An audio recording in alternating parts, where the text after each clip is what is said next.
Hello students, good morning. कैसे हैं आप लोग? आइए आज अगेन बेटा stability of benzyl substituted carb anions के बारे में मैं डिस्कस करने चाह रहा हूँ। यहाँ से बेटा मोस्ट प्रोबेबिलिटी चांसेस बहुत ज़्यादा होते हैं इस सब कॉन्सेप्ट से क्वेश्चन पूछे जाते हैं। राइट बेटा, तो देखते हैं। पहले भी हम 3 4 5 कॉन्सेप्ट इस पर डिस्कस कर चुके हैं। आज आइए again arrange the following in decreasing order of their stability. यहां पर देख बेटा, अब हमने लिया है OCH3 group at ortho para and meta position. Right बेटा, ortho para and meta position, इसको पहले लिख लीजिए, फिर मैं डिस्कस करता हूं। Decreasing order of their stability. Right बेटा जी, आप OCH3 की जगह NH2 भी यूज कर सकते थे।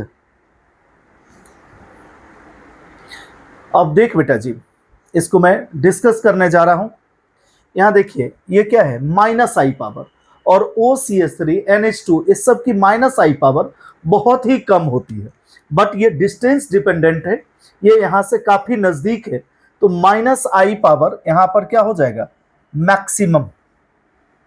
और ये क्या करेगा बेटा, स्टेबलाइज्ड करेगा। लेकिन यहां पर लोन पेयर ऑफ इलेक्ट्रॉन्स भी है जो सिस्टम को देगा, और +M या +R ये बेटा डिस्टेंस डिपेंडेंट नहीं होता है।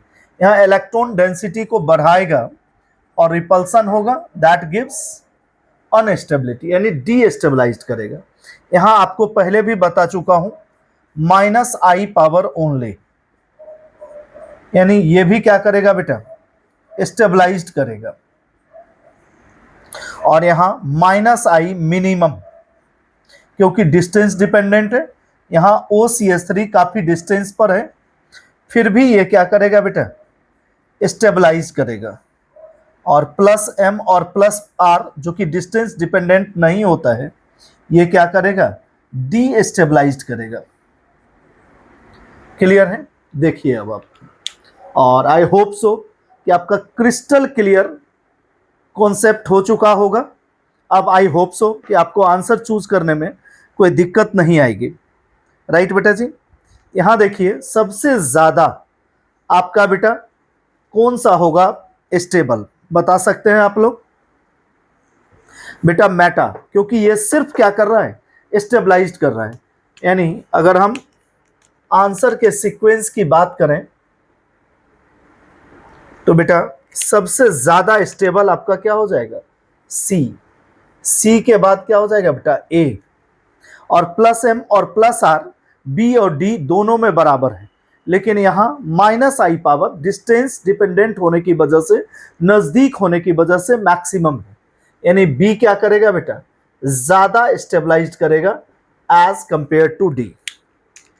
देख लीजिए, कहीं कोई डाउट हो about the concept of this, you can tell me without any hesitation, कहीं से भी। और आपको बता चुका हूं, अगर आपको लेक्चर समझ में आ रही हो, आपको लगे जब आप कहीं ना कहीं से मेरे लेक्चर से बेनिफिटेड हैं, तो मुझे मोटिवेट करने के लिए मेरे चैनल को सब्सक्राइब करें, शेयर करें दूसरे दोस्तों को, लाइक करें और कमेंट लिखें। देखिए कहीं कोई डाउट है तो यू कैन टेल मी। यहां बेटा in place of OCH3 you can also use NH2। Right, अगर हो गया हो तो हम आगे चलें।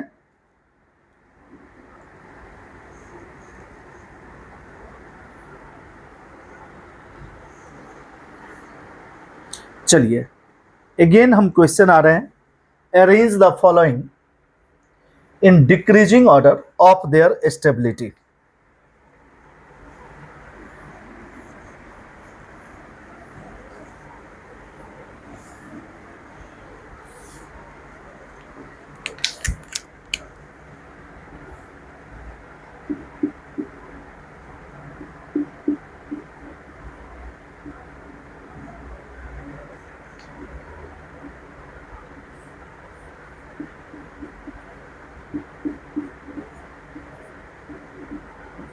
दिस वन,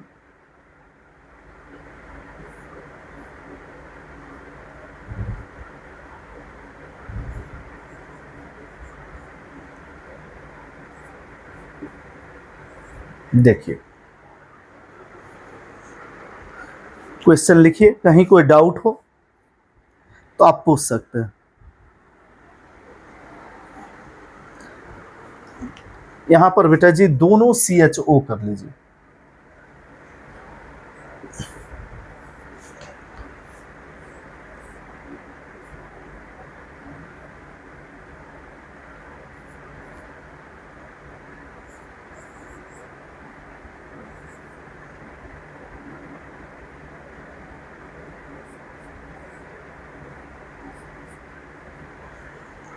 अब यहां भी बेटा अरेंज करना है। क्वेश्चन पहले लिख लीजिए, आराम से सोचिए फिर बताइए।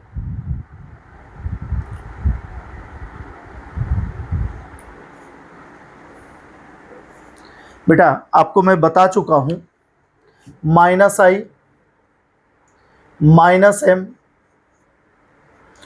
-r, ये सब क्या होते हैं? Directly proportional to stability of carbon ions, क्योंकि बेटा चार्ज को डिस्पोज करते हैं।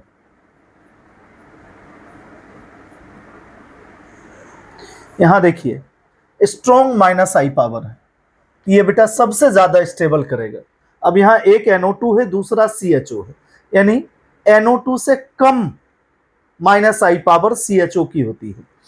अब दोनों CHO है, फिर एक बेटा कीटोनिक ग्रुप है और ये CHO ग्रुप है, यानी आपका जो सीक्वेंस होगा बेटा, A is greater than B, B is greater than C, C is greater than D।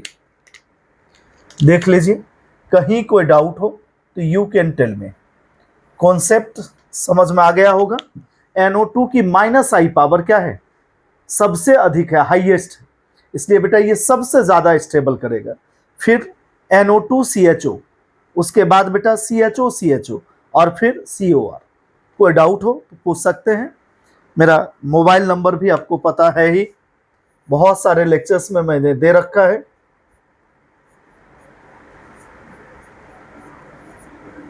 I hope so कि आप लोग नीट की तैयारी बहुत ही उम्दा तरीके से कर रहे होंगे।